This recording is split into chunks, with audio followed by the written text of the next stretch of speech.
안녕하십니까. 바른 목소리 정북방송을 찾아주셔서 감사합니다. 제가 오랜만에 그 왈가왈부 댓글란에 들어가 보니까 김창호라는 분이 선량한 탈북민들이 사소한 실수를 비판하지 말라 이런 댓글이 달렸더라고요. 이름을 보니까 탈북자인 것 같기는 합니다. 그래서 오늘은 제가 지금껏 비판하는 탈북자들이 과연 선량한가, 그리고 또 사소한 실수를 범했는가, 여기에 대한 이야기를 해보려고 합니다.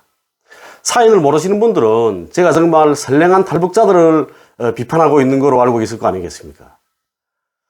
저는 북한을 떠나온 분들을 두 가지 용어로 부릅니다. 탈북자와 탈북민. 탈북자는 남한에 와서까지 범죄를 저지르고 다니는 그런 자들을 지칭할 때 사용하는 용어고요. 탈북민은 남한에 와서 열심히 생업에 종사하고 계시는 분들을 지칭할 때 사용하는 용어입니다. 저는 탈북자들을 비판하는 것이지 탈북민들을 비판하고 있는 건 아닙니다. 제가 비판하고 있는 탈북자들은 대북전단 날리는 박상학, 박영각 형제, 그리고 이민복, 그리고 유튜브 방송을 진행하고 있는 안찬일, 강명도, 김은강, 또 김성민, 강철한, 정성산, 장진성, 최종훈, 정민우, 김구명 이런 사람들이고요. 탈북 여성들은 또 대체로 이제 만나러 갑니다. 모라본 클럽에 나오는 그런 여성들입니다. 아마 이분들은 제 방송에서 자기들 이름을 거론할 때마다 이렇게 움찔할 겁니다. 아마 듣고 싶지 않으시겠죠. 재작년부터인가 이렇게 대북전단을 나뉘는 이민복, 김은강의 주도하에 왈가왈북 피해자 모임이라는 것도 만들어져 가지고 뭐 저를 고소한다고 난리를 피웠다고 합니다. 그러면서 하는 말이 내년에 정권이 바뀐 다음에 보자 뭐 이렇게 말합니다. 정권이 바뀌어서 제가 고소를 당해도 전 당당하게 맞설 겁니다. 왜냐하면 제가 말하는 건 진실이기 때문이거든요. 저는 늘 말하고 있습니다. 적에 대한 가짜 정보를 제공하는 건 이석행이다. 지피지기면 백전불태다. 그러면 적에 대한 가짜 정보를 제공하고 있는 탈북자들이 과연 선량한가, 그리고 또 사소한 실수를 범했나, 여기에 대해서 이야기해 보겠습니다. 대북전단 날리는 박상학, 박영락, 이민복 등은 대북전단 살포를 직업으로 삼고 있다는 건 이미 전에도 이야기해 드렸죠. 그래서 오늘은 인간성 측면만 다뤄보겠습니다. 박상학, 박영락 형제들이 강화도에서 대북전단 살포를 저지하는 주민들한테 한 행동들이 있죠. 그 행동들에 대해서 여러분들은 다 아실 겁니다. 박상학이 이런 말 하죠. 차로 밀어버려 저것들은. 어리버리한 것들이 말이야. 성모도 주민들을 보고 어리버리하다고 조롱하고 어리버리하다고 성모도 주민들을 차로 밀어버리라는 겁니다. 박상학은 북한 민주화운동본부 대표로 있을 당시에도 공금 이용으로 인해서 퇴출당한 바 있고요.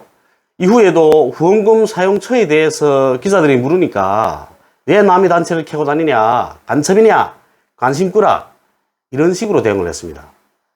북한 인권 운동을 하는 사람들이 그 후원금 내역 이런 걸 따지게 되면 간첩이라는 거죠.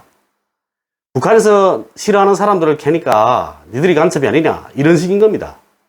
그런데 후원금 관리를 투명하게 했으면 그 자료를 내놓으면 되는 겁니다. 보여주면 되는 거죠. 그리고 또 자기 집에 취재온 SBS 여성 PD 머리채를 잡아 흔들고 벽돌로 까고 난리를 피웠죠. 경찰에게는 가스총을 쏘기도 했습니다. 이런 행동들을 보고도 선량한 탈북민이 사소한 실수라고 말씀하시겠습니까? 이민복에 대해서는 많이 알려져 있죠.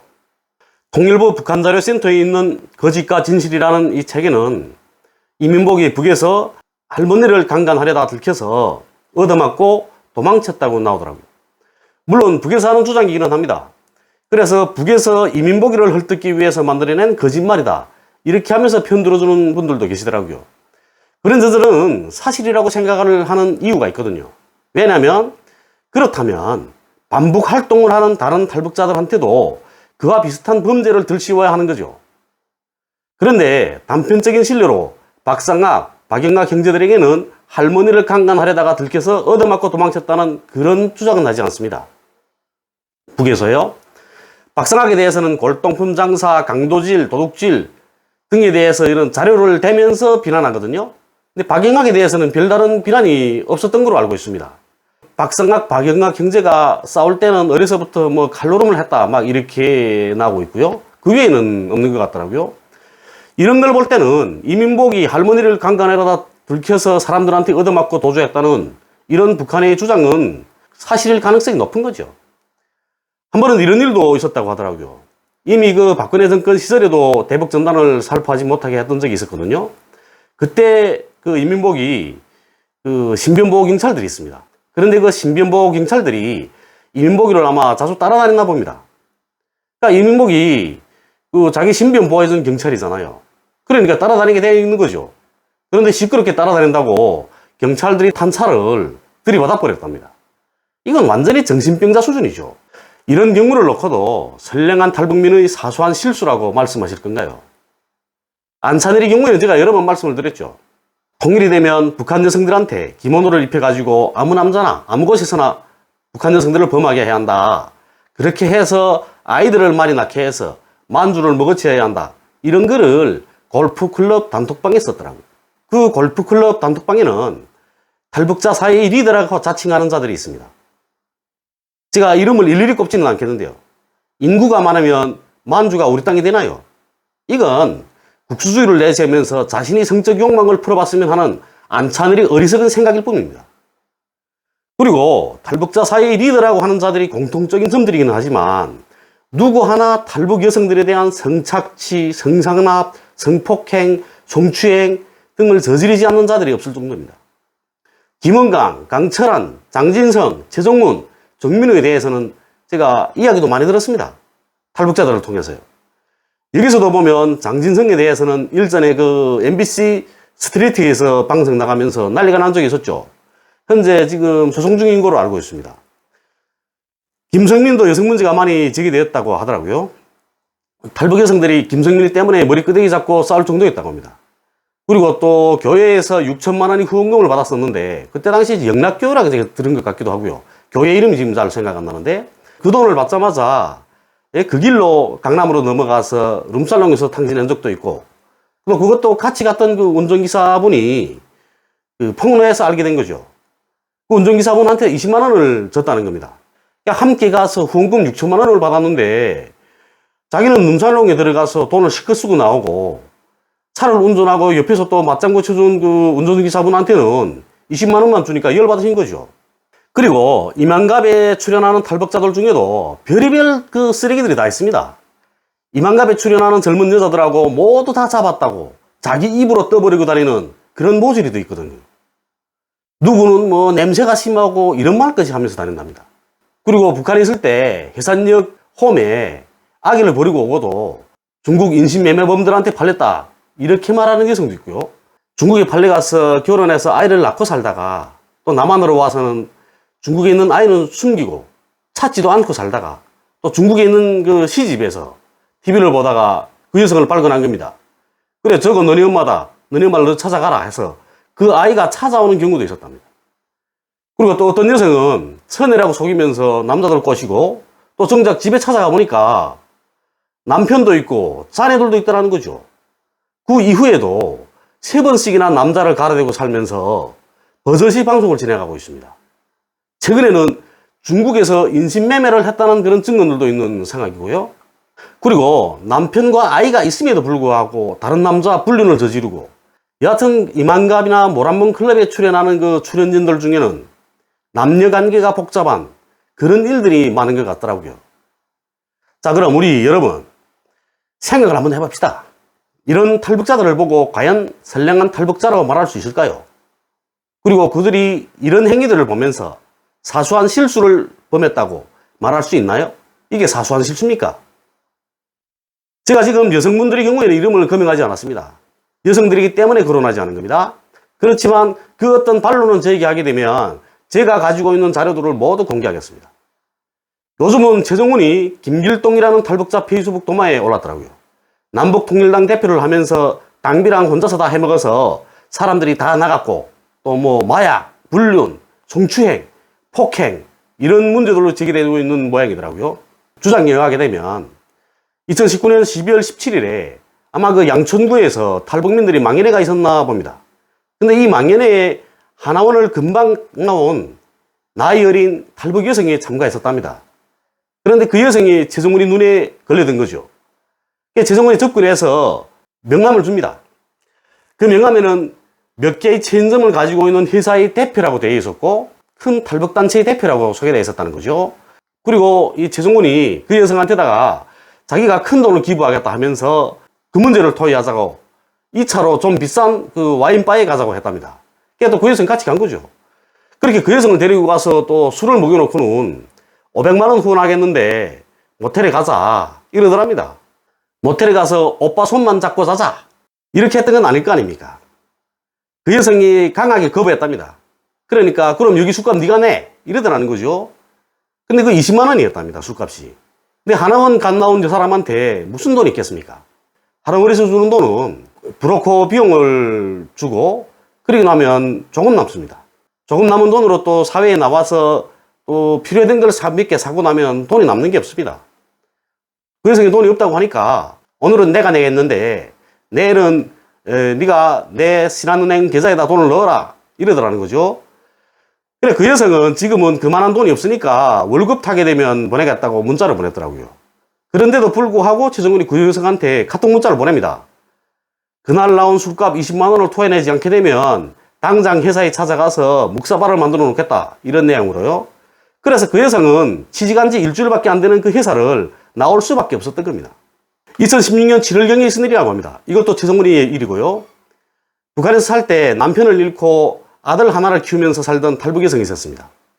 그 여성이 일본에 가서 4년 동안 뼈 빠지게 일해서 2억 정도의 돈을 가지고 한국에 들어왔답니다. 그런데 최정훈이 또 그 돈 냄새를 맡은 거죠. 그리고 또 작업을 시작합니다.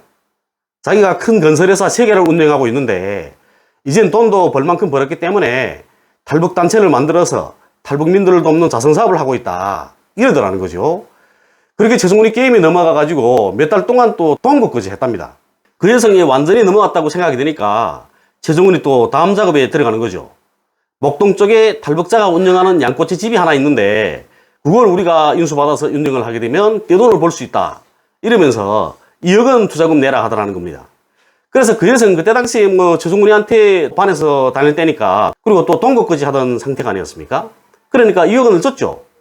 그러니까 최정훈이 또 2억 원 중에서 1억 2천은 자기 주머니에 넣고 8천만 원만 권리금 주고 양꼬치 집을 인수해서 운영했다는 겁니다. 그런데 결국 그 식당은 3개월 만에 망했고 다른 사람 손에 넘어갔답니다.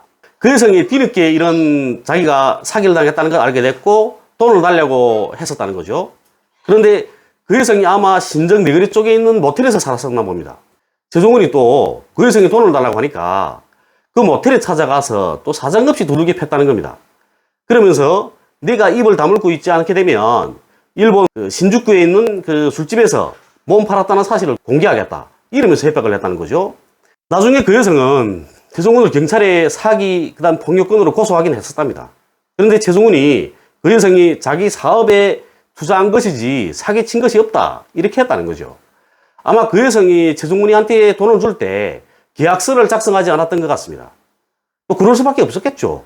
최정훈이가 동거하고 있던 상황이니까 당연히 믿었을 거 아닙니까? 이런 일도 있었고요. 2017년 7월에는 어떤 탈북 여성들이 돈을 돌려달라고 한다고 해서 최정훈이 형제들이 몰려가서 분당에 있는 그 탈북 여성의 집으로 쳐들어가서 2시간 반 동안 폭행했다고 합니다. 최정훈이 형제들이 셋이 있습니다. 남자 형제 셋. 패서 한 사람은 기절시키고 한 명은 불구로 만든 일도 있었다고 하더라고요. 그래 그 문제로 이 최정훈이 형제들이 뭐 몇 달 동안 감옥에 들어가 있었다고 하기는 합니다. 그런데 동생은 그 이후에도 이만갑이랑 출연을 했었죠. 최정우라고 이만갑 보게 되면 인민군 장구장 했다는 탈북자가 바로 최정훈이 동생입니다. 그리고 그 후에도 다른 탈북 여성들을 폭행해서 지금 집행유예 상태라고 합니다. 그런데 불구로 만들었는데도 이렇게 형량이 몇 달밖에 나오지 않았다는 건 저도 이해가 되지 않습니다. 그리고 또 마약 복용 문제도 있더라고요.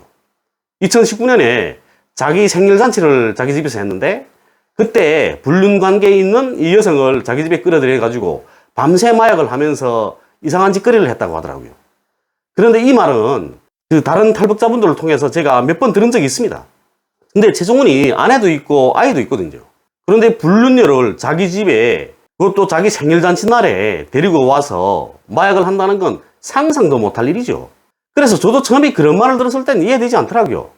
그런데 그 최정훈이 언젠가 저를 비난하면서 자기는 집에 들어가게 되면 와이프가 뭐 물 떠놓고 발까지 씻겨준다고 그러더라고요. 그래 그때 제가 최정훈이 가정폭력이 심한 것 같다는 그 느낌은 받았거든요. 근데 아무리 사랑한다고 하더라도 지금 세월에 발까지 씻겨주는 아내는 정말 드물죠. 물론 제 아내는 두머리 제가 술에 취해서 들어가서 정신 차리지 못하게 되면 씻겨주는 경우가 있기는 합니다. 그런데 그런 경우는 발에서 냄새 나니까 더러워서 씻겨주겠죠. 저희 아내 그 코가 개코거든요. 저는 또 대신 비염이 심해서 냄새 잘 못 맡습니다. 그런데 대한민국에서 남편 발을 씻겨주는 여성은 정말 드물 겁니다. 이 탈북자분이 쓰신 글을 보면서 이 최성훈의 성향을 제가 생각해 볼 때 가정폭력이 심하겠다는 짐작이 드는 겁니다. 최성훈이 이런 행각을 폭로한 탈북자는 최성훈이 가정폭력이 심해서 아내가 이혼도 못하고 있다고 하더라고요. 그런데 그것뿐 아니고 아마 아이 때문에 참고 살 수도 있다고 저는 생각을 합니다. 근데 살겠다고 남한까지 왔는데 이 남한까지 와서 이게 뭐하는 짓입니까? 이런 형태들을 보시고도 선량한 탈북민들이 사소한 실수라고 치부하실 겁니까? 그래도 이런 방송을 하지 않게 되면 많은 국민들이 이자들이 그 인권 노름에 속으실 것 아닙니까? 그래서 제가 이런 방송들을 진행하고 있는 거고요. 저는 개인적으로는 이런 사례들을 방송에서 다루기 싫습니다. 제가 이 홍강철 TV를 개설한 이유가 내가 하고 싶은 이야기들을 내가 알고 있는 선에서 충분히 이야기를 하려고 이 홍강철 TV를 개설했던 겁니다. 그런데 계속해서 입에 담기도 싫은 내용들을 이렇게 방송을 해야 하는 실정입니다. 탈북민 여러분, 좀 잘 살아보겠다고 여기까지 와서 이런 행동들은 하면 안 되는 겁니다. 탈북자들이 이런 행동을 할 때마다 다른 사람들은 이런 이야기를 합니다. 그러니까 여기까지 왔지. 그래서 이런 말을 듣는 겁니다. 이제라도 정신 차리시고 저자들이 북한 인권 문제 제기에 놀아나시지 마셨으면 좋겠습니다. 그렇다고 해서 제가 북한에 전혀 문제가 없다고 이야기하고 있는 건 아닙니다. 북한도 사회적으로 제기되고 있는 이런 꼭 고쳐야 할 이런 문제점들이 존재하고 있는 건 사실입니다. 그렇지만 북한은 그 어떤 문제가 생기면 잘못을 인정하고 시정하려고 노력하는 그런 체계가 있지 않습니까? 여러분들도 다 알고 계시죠? 그리고 김정은 위원장 자체도 이제는 다 노출시키지 않습니까? 어떤 비행들이 있었다. 이 비행들을 시정하기 위해서 어떤 대책을 지었다. 이런 이야기를 하고 있단 말이에요. 그리고 우리 북에서 있을 때 삼방송도 들으셨죠? 그 삼방송에서 간부들이 비행에 대한 걸 이야기하지 않습니까? 이건 인민들한테 터놓고 이 사실들을 고치게 하려고 노력하는 그런 과정이 하는 겁니다. 그리고 사람이 사는 사회는 그 어떤 그 사회적 문제도 제기되지 않는 그런 완벽한 사회는 없습니다. 여러 가지 모순점들이 존재하고 그 모순점들을 시정해 나가는 과정에 사회는 발전하는 겁니다. 그 모순점을 시정하는 속도가 문제인 거죠. 반북 탈북자들을 두려워하지 마십시오. 정의는 꼭 이깁니다. 저희 도움이 필요하시다면 언제든지 요청하시고 저는 또 능력껏 돕겠습니다. 훌륭하신 민변 변호사님들이 우리 탈북민들이 인권 상향을 위해서 늘 노력해주고 계십니다. 그러니까 언제나 민변의 문을 두드리셔도 됩니다. 인터넷에 민변 치십시오. 장경욱 하고 치십시오. 박준영 하고 치셔도 되고. 박 변호사님 최근에 일이 많아서 그 사건 수임하지 못하신다고 하더라고요. 북한 인권 문제를 제기하는 탈북자들, 그들은 과연 선량한가? 선량하지 않습니다. 그들이 그들이 한 범죄 행위들이 실수라고 취급할 정도로 그렇게 사소한 겁니까? 사소하지 않습니다. 어떤 때는 악마도 이런 악마가 없을 겁니다. 그들을 믿지 마십시오. 감사합니다.